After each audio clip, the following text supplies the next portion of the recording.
sa kanila na puprotektahan ko sila.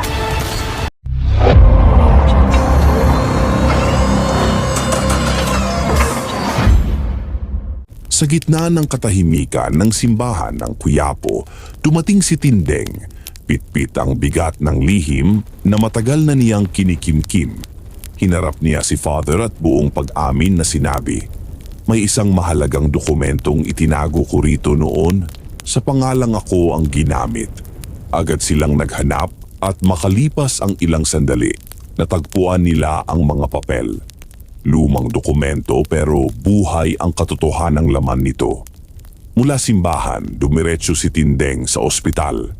Ngunit hindi niya alam, may matang nakasunod sa kanya. Si Pilar tahimik ngunit mapanganib. Pagkakita sa mga dokumentong hawak ni Tindeng, hinarang siya ni Pilar. "Iyan ba ang mga papeles na ninakaw mo?" Singhal niya. Mariing itinanggi ni Tindeng. "Hindi ko ito ninakaw. Akin to." Hindi na napigilan ni Pilar ang init ng ulo at sinampal si Tindeng. Pero hindi rin siya nagpatalo, isang malakas na sampal din ang isinukli niya. "Wala kang hiya," sigaw ni Tindeng. Napaatras si Pilar na paupo, halos mamilipit sa galit. Biglang sumugod si Olivia kampi kay Pilar.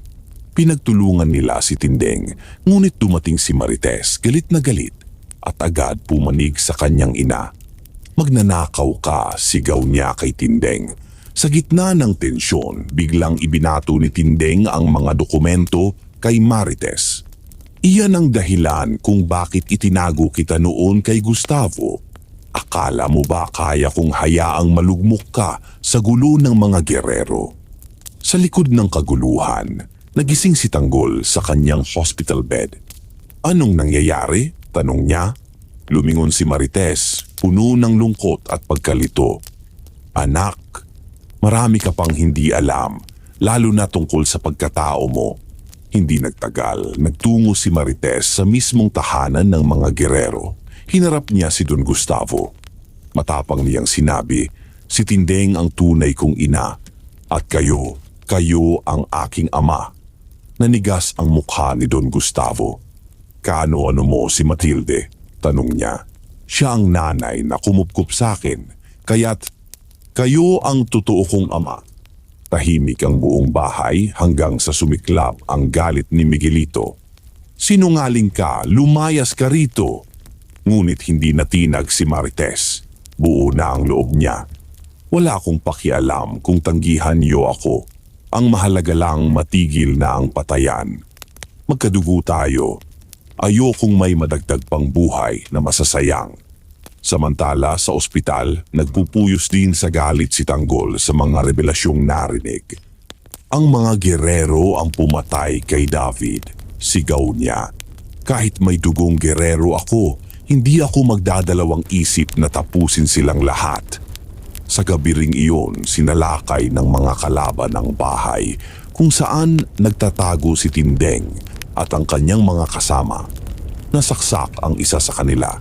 Lumaban si Tindeng hanggang sa huli, pero sa bandang dulo, siya'y nabihag. Isinama siya kapalit ng buhay ng kanyang kasamahan, isang pasyang may kapalit na dugo. Sa kabilang dako, kinausap ni Tanggol ang kanyang grupo. "Protektahan niyo si Fatima," utos niya. "Ipinangako ko yan, sagot ko ang buhay niya." Habang si Mayor Roberto naman ay may ibang plano. Tumawag siya sa isang tiwaling pulis at inutusan itong hanapin si Fatima at patahimikin siya bago pa siya makapagsalita. Sa sementeryo, sumiklab ang tensyon. Habang nag-aabang ng tahimik na pamamaalam, biglang sumugod si Tanggol. "Fatima, dumapa ka!" sigaw niya. May nakatarget na pala kay Fatima.